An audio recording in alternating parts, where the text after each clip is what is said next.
السلام علیکم اسٹوڈنٹس، آج کے اس لیکچر میں ہم بر صغیر میں مسلم شناخت کے ارتقائی تاریخ کا تنقیدی جائزہ لیں، جس کے بارے میں CSS 21 میں کویسچن آ چکا ہے کہ critically evaluate the evolution of Muslim separate identity in the sub country. یہ موضوع جنوبی ایشیا کی سماجی و سیاسی منظرنامے کو سمجھنے کے لیے خاص طور پر مسلمانوں اور ہندوؤں کے مابین تعلقات کے حوالے سے آئیے دیکھتے ہیں کہ یہ شناخت کیسے تشکیل پائی اور کن عوامل نے اس پر اثر ڈالا۔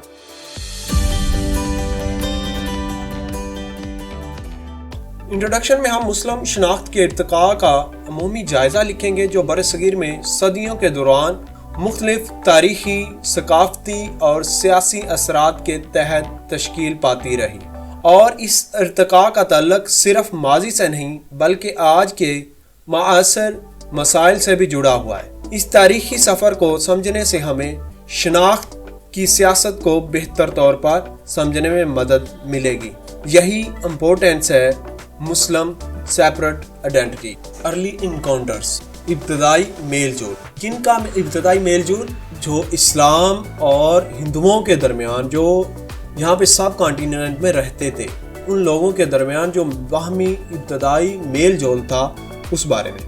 اسلام کا برصغیر میں داخلہ 7ویں صدی میں تجارت اور حملوں کے ذریعے بتدریج ہوا، جس میں محمود غزنوی اور غوری کا نام قابل ذکر ہے۔ دہلی سلطنت اور بعد میں مغلیہ سلطنت نے فارسی، عربی اور مقامی روایات کو ملا کر ایک خاص ثقافتی امتزاج پیدا کیا۔ یہ وہ دور تھا جب ایک منفرد مگر جامع مسلم شناخت کا آغاز ہوا، جو مقامی ثقافتی اثرات کے ساتھ ساتھ ترقی کرتی رہی۔ کلونیل کنٹیکسٹ، یعنی کہ نوآبادیاتی تناظر میں برطانوی نوآبادیات کے ساتھ ہی برصغیر کی سماجی اور سیاسی فضا میں ایک بہت بڑا انقلاب آیا۔ انگریزوں نے تقسیم کرو اور حکومت کرو، ڈیوائڈ اینڈ رول کی پالیسی اپنائی، جس نے ہندوؤں اور مسلمانوں کے درمیان فرق کو مزید گہرا کیا۔ اس حکمت عملی نے مذہبی شناخت کو زیادہ واضح اور مضبوط کی، جو کہ آگے چل کر فرقہ وارانہ تقسیم کی بنیاد بنی، جس میں بہت سے عوامل برابر کے ذمہ دار ہیں، جیسا کہ 1939 کی کانگریس کے راج کے دور نے اسے مزید ہوا دی۔ فارمیشن آف پولیٹیکل کانشیسنیس ان مسلم، مسلمانوں میں سیاسی شعور کی تشکیل۔ 19ویں صدی کے آخر اور 20ویں صدی کے آغاز میں مسلمانوں میں سیاسی شعور کا جنم ہوا۔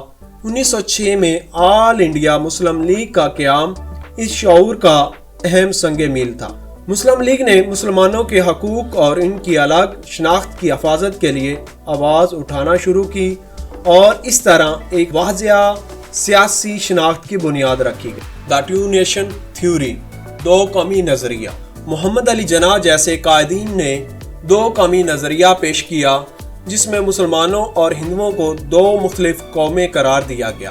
اس نظریے کے تحت مسلمانوں کے لیے ایک الگ سیاسی اور ثقافتی وجود کی ضرورت پر زور دیا گیا، جس کا نتیجہ بالآخر پاکستان کے قیام کی صورت میں نکلا۔ یہ نظریہ برصغیر کے سیاسی منظرنامے کو ہمیشہ کے لیے تبدیل کر گیا۔ امپیکٹ آف پارٹیشن 1947، 1947 کی تقسیم، جس نے پاکستان کو جنم دیا، ایک تاریخی واقعہ تھا جس کے ساتھ بڑے پیمانے پر فرقہ وارانہ تشدد اور آبادی کی منتقلی ہوئی۔ اس خونی تقسیم نے پاکستان میں مسلم شناخت کو مزید مضبوط کیا، جبکہ ہندو مسلم تعلقات پر گہرا اثر ڈالا۔ آج بھی تقسیم کے اثرات جنوبی ایشیا کی سیاست، بالخصوص پاکستان اور انڈیا کی معاشرت پر نمایاں ہیں۔ پوسٹ پارٹیشن آئیڈینٹی، تقسیم کے بعد شناخت۔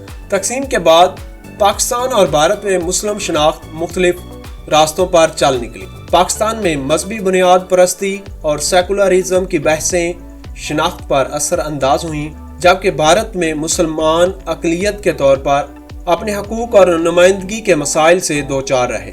1947 کے بعد مسلم شناخت کا سفر آج بھی ایک اہم تحقیقی موضوع۔ کنٹمپریری ڈائنامک، موجودہ دور کے مسائل۔ آج مسلم شناخت پر تاریخی واقعات کا اثر بدستور قائم ہے۔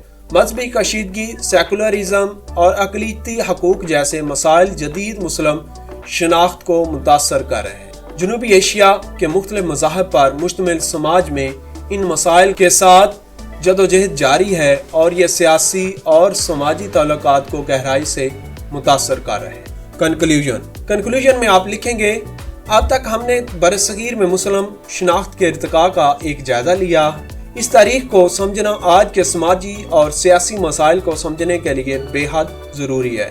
اس ارتقاء کو سمجھنے سے ہمیں بلکہ ممکنہ سماجی اور سیاسی حالات کا اندازہ کرنے میں مدد مل سکتی۔ اب ہم سوالات کے لیے حاضر ہیں۔ آپ اپنی رائے اور خیالات کا اظہار کمنٹس میں کر سکتے ہیں کہ تاریخی ارتقاء کس طرح آج کے دور میں شناخت کو متاثر کرتا ہے اور مستقبل میں اس کے کیا اثرات ہو سکتے ہیں۔ Thank you for exploring Pakistan affairs with us۔